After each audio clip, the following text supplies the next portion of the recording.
सबैलाई आत्मिक अनुशासनहरू मुक्तिको ढोका अध्याय 1 आधुनिक युगमा सतही जीवनको सङ्कट। आजको सबैभन्दा ठुलो आत्मिक समस्या बनेको सतही गहिराई नभएको जीवन हो। समाजले यसलाई बढावा दिन्छ। तुरुन्तै सन्तुष्ट चाहने बानी, गहिराई नभएका अनुभवहरू, छिटो छिटो आत्मिक समाधान खोज्ने सोच। चर्चलाई मुख्य रूपमा चाहिएको कुरा अझ धेरै प्रतिभावान मानिस होइन, अझै धेरै बौद्धिक बुद्धिमान मानिस पनि होइन। वास्तवमा आवश्यक कुरा गहिरा मानिसहरू, भित्रबाट बनाएका मानिसहरू। आत्मिक अनुशासनहरूले हामीलाई सतहबाट गहिराईतर्फ बोलाउँछन्। आत्मिक अनुशासनहरू उद्देश्य।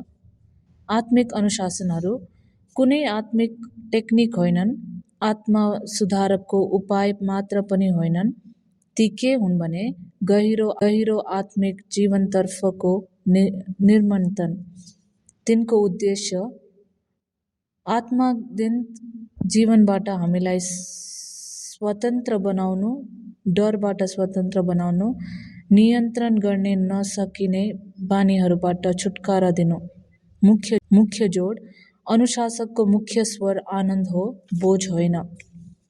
यी अनुशासनहरू साधारण विश्वासी लाग्याता सबैका लागि हुन्। काम गर्ने, परिवार पाल्ने जिम्मेवारी भएका मानिसका लागि हुन्।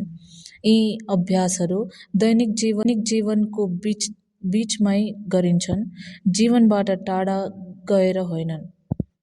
आत्मिक अनुशासन सबैका लागि उपलब्ध छन्। आत्मिक अनुशासनहरू केवल सन्यासी वा ध्यान गर्ने सुधारकको लागि मात्र होइनन्, केवल आत्मिक दिग्गजहरूका लागि पनि होइनन्। एउटै वास्तविक आवश्यकताहरू परमेश्वरप्रति तिर्खा, अर्थात् परमेश्वरलाई जान्न र उहाँसँग नजिक हुन चाहने मन। फस्टरले जोड दिनुहुन्छ, सबैजना सधैँ सिक्ने अवस्थामै हुन्छन्। आत्मिक निर्माण जीवनभरि परमेश्वरले हामीलाई भित्रबाट बनाउँदै लैजानु आजीवन यात्रा हो। गहिराईले गहिराईलाई बोलाउँछ। आत्मिक निर्माणमा दुई ठुलो अवरोध, एक दार्शनिक अवरोध, भौतिकवाद। आजको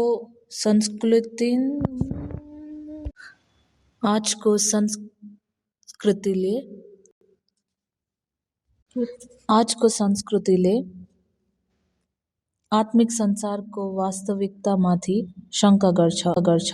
आत्मिक अभ्यासहरूलाई मनोविज्ञान आत्मसहायतामा मात्र जारिन्छ। ध्यानलाई परमेश्वरसँग भेट हुने अनुभव होइन, केवल दिमाग चलाउने अभ्यास जस्तो बुझिन्छ। फोस्टरको अयान आत्मिक वास्तविकतालाई फेरि सहायका साथ स्वीकार गर। आत्मिक जीवनलाई गम्भीरता र अनुशासनका साथ लिनु। व्यवहारिक अवरोध कसरी गर्ने नजान्नु। पहिलेका पुस्ताले उपवास, प्रार्थना, ध्यान, आराधना स्वाभाविक रूपमा गर्थे। आज यी कुरामा गहिरो अज्ञानता छ, त्यसैले सिकाउनु आवश्यक छ। तर फोस्टरको चेतावनी, कसरी गर्ने जान्नु नै अभ्यास गर्न होइन। हृदयको मनोवृत्ति तरिकाभन्दा बढी महत्त्वपूर्ण हुन्छ। गहिरो बासिसका पापी बनेहरूको दास्तान।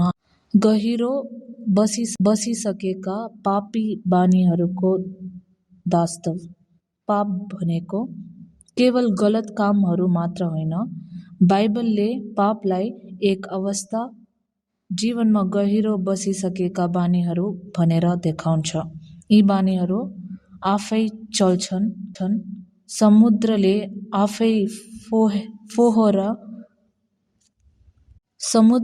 आफै फोहोर निकाले जस्तै। यसैले राम्रो चाहना हुँदाहुँदै पनि मानिस फसेका महसुस गर्छन्। इच्छा शक्तिले असफलता, पापसँग लड्दा हाम्रो साधारण प्रतिक्रिया, दृढ सङ्कल्प, इच्छा शक्ति, आत्मनियन्त्रण। बाइबल यसलाई भन्छ, इच्छाको पूजा, कुलुसी 2:13। अर्थात् परमेश्वरमाथि होइन, आफ्नै शक्तिमाथि भरोसा गर्नु।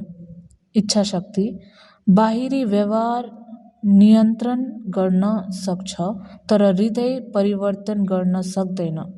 बाहिरी धार्मिकता, लापरवाही क्षणमा भत्किन्छ,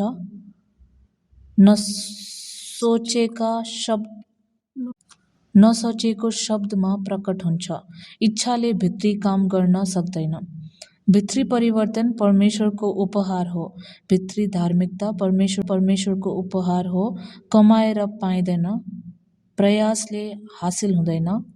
धर्मशास्त्रले भन्छ, धार्मिकता पाइन्छ, कमाइँदैन, तर यसले अर्को खतरा ल्याउँछ। अब म केही गर्दिन, परमेश्वरले गर्नुहुन्छ भनेर बस्नु। आत्मिक अनुशासनहरूको भूमिका।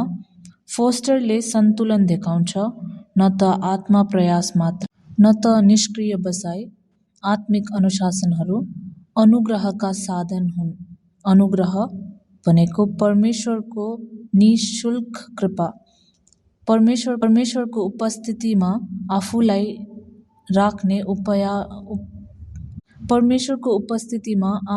राख्ने उपाय हुन्। परिवर्तन हामीले गर्दैनौँ, परमेश्वरले गर्नुहुन्छ। अनुशासनहरू माटो तयार पार्ने किसान जस्तै हुन्। बिउ उम्राउन सक्दैनन्, तर भड्डानका लागि वातावरण बनाउँछ। मुख्य वाक्य, अनुशासित अनुग्रहको बाटो। अनुग्रह भनेको परमेश्वरको काम, अनुशासन हाम्रो जानाजानी प्रतिक्रिया। 2 आत्मिक गल्तीबाट बच्नु। फोस्टरले साँघुरो बाटो देखाउनुहुन्छ।